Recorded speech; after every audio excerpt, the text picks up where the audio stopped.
Assalamualaikum teman-teman, perkenalkan nama saya Faizal Septiandika, mahasiswa semester 4 Prodi PGSD Fakultas Keguruan dan Ilmu Pendidikan UHAMKA dengan NIM 22010255154.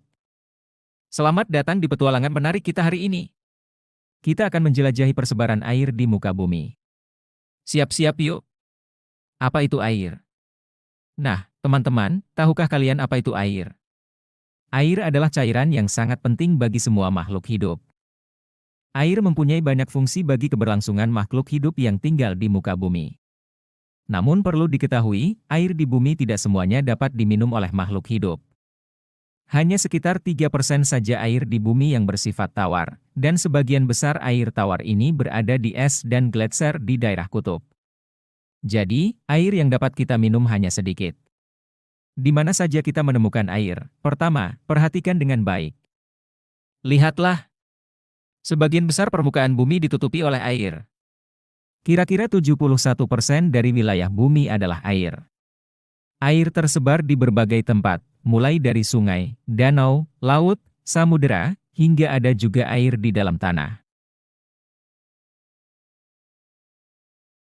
Ini dia, laut. Laut adalah tempat paling luas yang penuh dengan air asin. Air di laut sangat bergelombang dan berombak. Apakah kalian pernah pergi atau melihat laut? Selanjutnya sungai dan danau. Sungai adalah aliran air yang mengalir dari tempat tinggi ke tempat yang lebih rendah, biasanya menuju laut. Danau adalah kumpulan air yang dikelilingi daratan. Kedua tempat ini bisa kita temui di pegunungan dan dataran.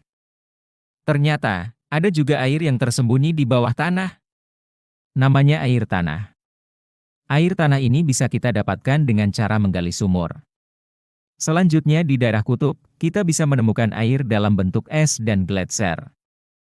Gletser merupakan cadangan air tawar terbesar. Gletser terbentuk dari pembekuan air akibat musim dingin. Lalu, ketika temperatur tinggi, gletser akan mencair sehingga menjadi sumber air tawar bagi makhluk hidup. Air di bumi terus berputar dalam sebuah siklus. Siklus ini disebut siklus air atau siklus hidrologi. Yuk, kita lihat bagaimana air bisa bergerak dan tersebar di muka bumi. Pertama, proses penguapan, yaitu ketika matahari membantu menguapkan air yang ada di permukaan bumi mulai dari laut, danau, dan sungai. Air yang menguap berubah menjadi uap air dan naik ke langit. Kedua, proses kondensasi, yaitu proses berkumpulnya butir-butir uap air akibat proses penguapan oleh sinar matahari. Uap air tersebut terkumpul sehingga membentuk suatu awan. Ketiga, proses presipitasi, yaitu proses saat awan sudah penuh dengan air, dan air yang terkumpul akan turun kembali ke bumi dalam bentuk hujan, salju, atau es. Keempat, proses infiltrasi. Air yang jatuh ke bumi akan kembali berkumpul terserap ke dalam tanah kemudian kembali ke danau, sungai, dan laut. Siklus hidrologi ini terjadi secara berulang-ulang, dan siklus ini sangat penting bagi persebaran air di bumi.